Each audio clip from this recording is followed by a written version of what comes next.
যখন আমি আল্লাহ রাব্বুল আলামিনের কাছে কোনো কিছু প্রার্থনা করবে, চাইবে, আমি তাদের প্রার্থনাগুলি সাথে সাথে কবুল করে নেই। আল্লাহ তাআলা বলতেছেন, উজিবু দাওয়াতাদ দাঈ ইযা দাআন।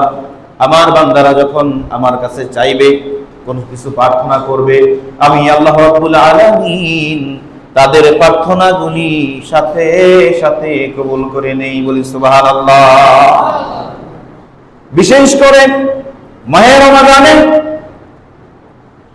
দিন নয়, রাত নয়, 24 ঘন্টার ভিতরে যে কোনো মুহূর্তে আমি আপনি আল্লাহর কাছে যখনই যাব, আমার আল্লাহ সেই প্রার্থনাগুলি কবুল করে নেন। হাদিস শরীফ আসছে, সায়ামকারী বান্দা, এখন আমরা সিয়ামরত অবস্থায় আছি, এই সায়াম অবস্থায় শুধু এমন না বিষয়টা যে ইফতারের আগে দোয়া কবুল হয় না, 24 ঘন্টা, বিশেষ করে এখন আমরা সায়ামরত অবস্থায় আছি, সকাল নাই, বিকাল নাই, দুপুর নাই, যে কোনো সময় আল্লাহর কাছে যখনই চাবো তখনই আল্লাহ রাব্বুল আলামিন আমাদের দোয়াগুলি, আমাদের প্রার্থনাগুলি কবুল করে নেবেন।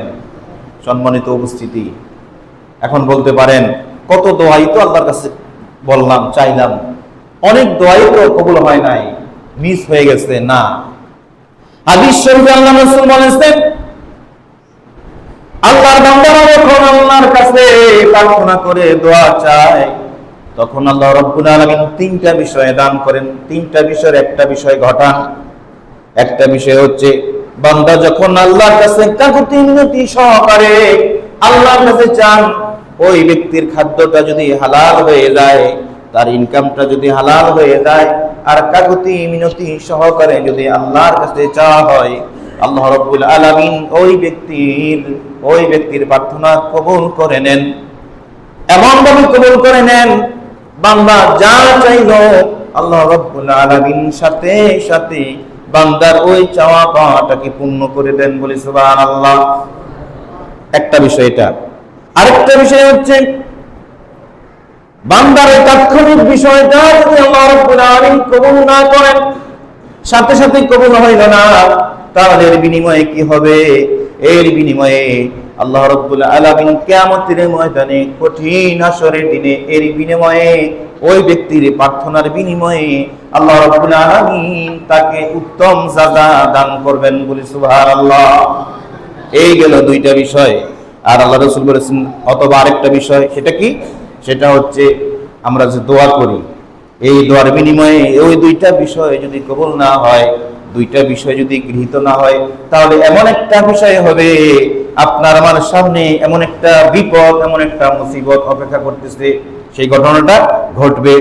কিন্তু আপনার আমার দোয়ার কারণে ওই যে আল্লাহর কাছে চাইলাম, রব্বুল আলামিন জীবন জিন্দেগীর সকল গুনাহগুলি ক্ষমা করে দাও, রব্বুল আলামিন সমস্ত তার বিপদ আপদ, বালা মুসিবত সব থেকে আল্লাহ আমাকে হেফাজত করো, আমার পরিবারকে হেফাজত করো, এই দোয়াগুলি আমরা করি না?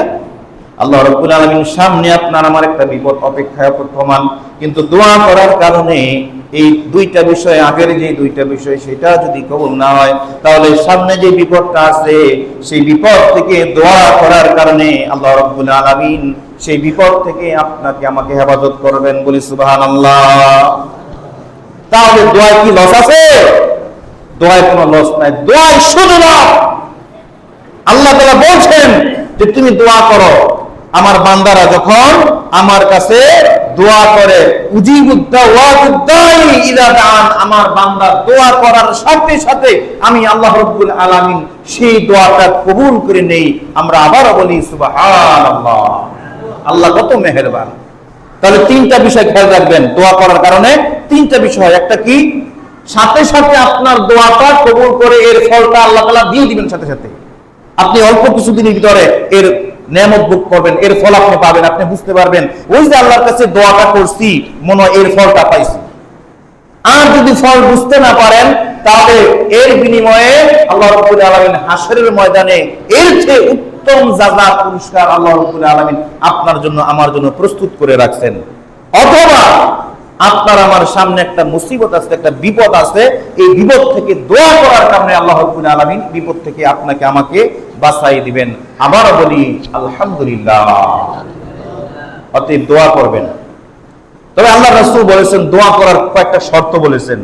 এর মাঝে একটা শর্ত হচ্ছে আপনার রিজিক, আপনার খাদ্যটা হালাল খাদ্য হতে হবে, নির্ভেজাল ভেজাল মুক্ত হতে হবে, অর্থাৎ আপনি হারাম কাজের সাথে জড়িত নাই, আপনার ইনকাম সোর্স ভালো, আপনি হালাল পথে আছেন, এটা হতে হবে। আর আল্লাহ রাসূল বলেছেন যে এমন দোয়া যে দোয়ার মাঝে অন্যের জন্য ক্ষতিকর কোনো দোয়া নাই। আপনার ভাইয়ের জন্য বদদোয়া করলেন বা অন্যের আপনি ক্ষতি চাইলেন, এরকম দোয়া নাই, বা দোয়ার ভিতরে পাপের কোনো বিষয় নাই, শুধু ভালো কথা, ভালো চাওয়া। তো বলতে পারেন যে এরকম মানুষ তো আর অন্যের জন্য বদদোয়া করে, হ্যাঁ করতেও পারে।